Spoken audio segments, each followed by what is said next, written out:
پیغام کیا جاتا ہے باہر دیکھنے والوں کو؟ کیا پیغام جاتا ہے؟ بسم اللہ الرحمن الرحیم.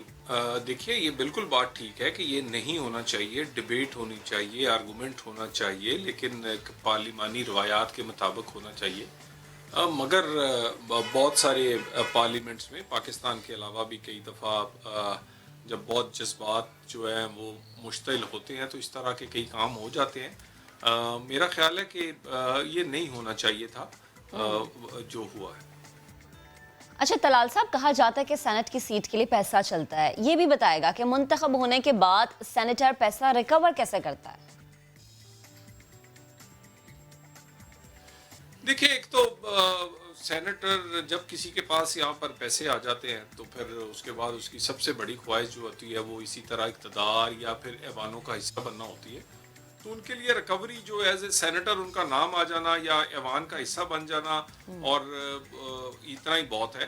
مگر یہ بات جو ہے کہ یہ ڈسکریج کرتی ہیں پارٹیاں ایسے لوگوں کو ٹکٹ مت دیں جن کے پاس پیسے کے علاوہ اور کوئی کوالیفیکیشن نہیں ہے، جن کا کوئی سیاسی بیک گراؤنڈ نہیں ہے، سیاسی قربانیاں نہیں ہیں، جماعتوں سے ان کی وابستگی جو ہے بہت کم ہے، یا ان کی اپنی جماعت کے لیے کوئی کسی جدوجہد میں ان کا نام نہیں ہے. اب آپ سندھ کی سیٹیں دیکھ لیں. فیصل واڈا کے پاس کیا ہے؟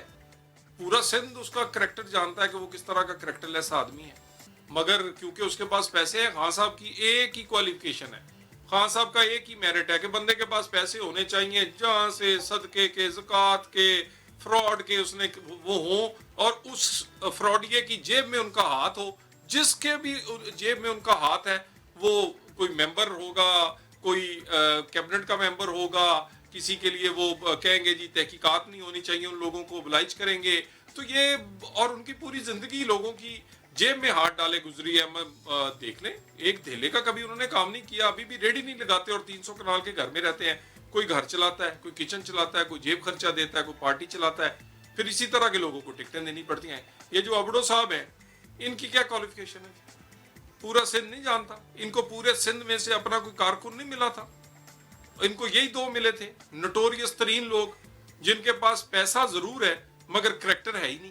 سو ایسی دیکھیں نا، صرف پی ٹی آئی ایسی جماعت ہے جس پر اس دفعہ تنقید ہوئی ہے ٹکٹیں بانٹنے پر. وہ بلوچستان ہو، وہ سندھ ہو، وہ کے پی ہو، ان پر تنقید ہوئی ہے. باقی لوگوں پر تو باقی جماعتوں نے بڑا میچور فیصلے کیے. اچھا طلال صاحب، ابھی آپ نے یہ کہا کہ صرف لفظ سینیٹر ساتھ لگ جانا وہی ریکوری ہوتی ہے، اگر ہم یہ بات کریں آپ سے کہ پیسہ کیوں چلتا ہے. لیکن سر سوال پھر بھی ایک عام آدمی کا یہ ہے کہ ایک سینیٹر کو ایسی آخر کون سی مہارت ملتی ہیں کہ اتنی خواہش ہوتی ہے کہ سینیٹر بن جانے، اس کے لیے پیسہ بھی چل رہا ہوتا ہے، اس کے لیے جوڑ توڑ بھی ہو رہا ہوتا ہے، اس کے لیے سب کچھ ہو رہا ہوتا ہے؟ دیکھیے، مراد کوئی بہت زیادہ نہیں ہوتی. اچھا، مگر ایوان بالا کا رکن بننا ایک قابل فخر بات ہے. اور اگر تو کوئی سیاسی کارکن ہے تو اس کے لیے تو اس کی خواہش ہوتی ہے کہ وہ اپنی سیاسی جو اس کے موٹیوز ہیں، جس سیاسی تحریک سے وابستہ رہا ہے، اس کی تکمیل کے لیے، قانون سازی کے لیے، پاکستان کے لوگوں کی بہتری کے لیے وہ ایوان کا حصہ بنے اور وہاں پر اپنا حصہ ڈالے.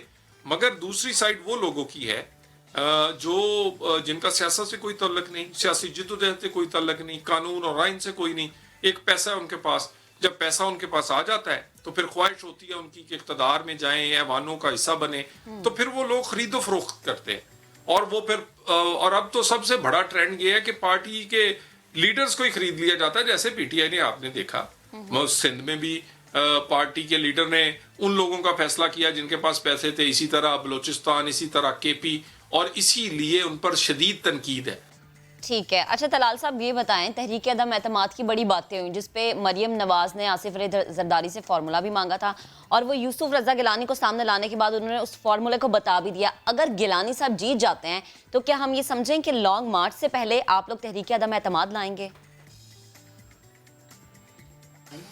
دیکھیں، اگر یوسف رضا گیلانی انشاءاللہ تعالیٰ جیتتے ہیں تو میرا خیال ہے پھر اس کے بعد مجھے تھوڑا بہت عمران خان کو سپیس دینی چاہیے کہ اگر ضمیر ان کا زندہ ہوا تو پھر تو 1 منٹ کا کام ہے، انہیں اسمبلی توڑ دینی چاہیے، انتخاب کروا دینا چاہیے یا استعفیٰ دے دینا چاہیے. کیونکہ اخلاقی طور پر، سیاسی طور پر، پارلیمانی روایات کے طور پر کوئی چیز باقی نہیں رہتی کہ وہ قائد ایوان رہیں یا وزیر اعظم رہیں.